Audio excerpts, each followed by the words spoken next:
চলতি জানুয়ারি মাসের প্রথম 7 দিনে দেশে দুবার ভূমিকম্প অনুভূত হলো। এর মধ্যে 7 জানুয়ারি সকালে অনুভূত হওয়া ভূমিকম্প ছিল তীব্র ধরনের, আর 3 জানুয়ারি হওয়া ভূমিকম্পটি ছিল মাঝারি মাত্রার। দুটি ভূমিকম্পেরই উৎপত্তিস্থল বাংলাদেশের বাইরে। 3 জানুয়ারির ভূমিকম্পটির উৎপত্তিস্থল ছিল মিয়ানমারের হোমালিন নামক একটি স্থান। ভূমিকম্পের মাত্রা ছিল 5।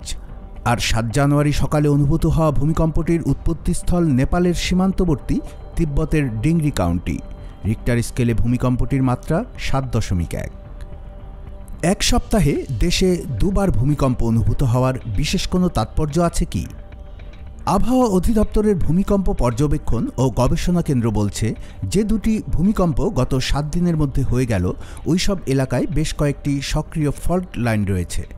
গঠন বৈশিষ্ট্যের কারণেই এলাকা দুটি ভূমিকম্প প্রবণ। হিমালয় পরিবেষ্টিত ওই এলাকায় আগেও এমন ভূমিকম্প হয়েছে।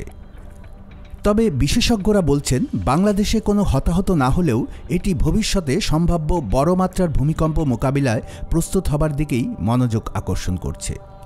বিশেষজ্ঞরা সতর্ক করে দিয়েছেন, কেবল 2024 সাল থেকে 60টিরও বেশি ভূমিকম্প রেকর্ড করা হয়েছে।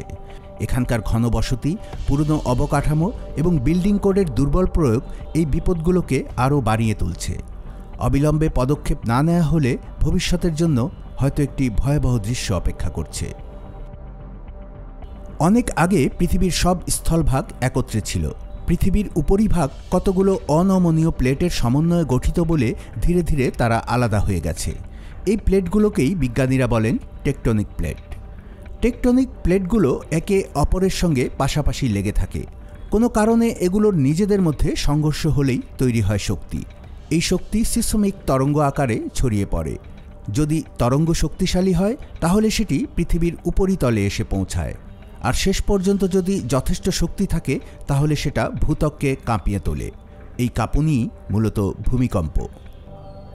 বাংলাদেশের অবস্থান বেশ কয়েকটি সক্রিয় ফল্ট লাইন সহ টেকটনিক প্লেটের সংঘর্ষ অঞ্চলে, যা দেশটিকে উল্লেখযোগ্য ঝুঁকিতে ফেলছে।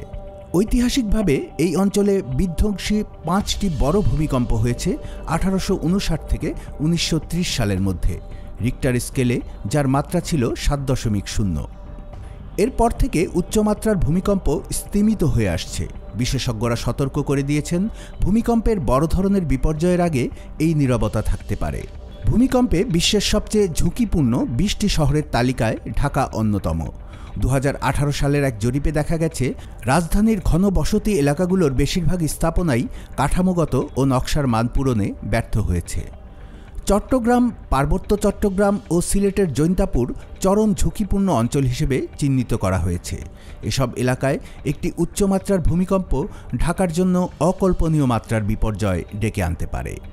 2024 সালে দুর্যোগ ব্যবস্থাপনা ও ত্রাণ মন্ত্রণালয়, জাতিসংঘের দুর্যোগ ঝুঁকি হ্রাস কার্যালয় UNDRR ও গ্লোবাল ভূমিকম্প মডেল GEM ফাউন্ডেশনের সহায়তায় বাংলাদেশে আন্তঃদেশীয় ভূমিকম্প ঝুঁকি মূল্যায়ন চালু করে।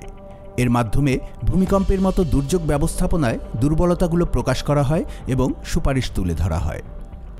মূল্যায়নে যে 3টি মূল দুর্বলতা প্রকাশ করা হয় তা হল: 1. ভঙ্গুর অবকাঠামো।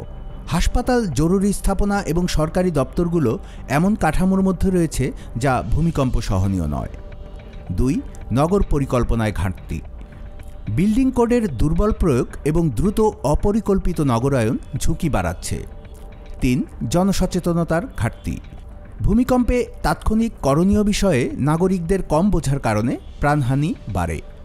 বিশেষজ্ঞরা ঝুঁকি কমাতে যে সুপারিশগুলো দিয়েছেন তার মধ্যে রয়েছে: শক্তিশালী বিল্ডিং কোড প্রয়োগ করা, ভূমিকম্প প্রস্তুতি সম্পর্কে জনসচেতনতামূলক প্রচার চালানো, গুরুত্বপূর্ণ অবকাঠামো পুনর্নির্মাণ করা, দক্ষতার সঙ্গে বিপর্যয় মোকাবেলার জন্য সামরিক বেসামরিক সমন্বয় বৃদ্ধি করা। কুমিল্লার কাগজ, নিউজ ডেস্ক।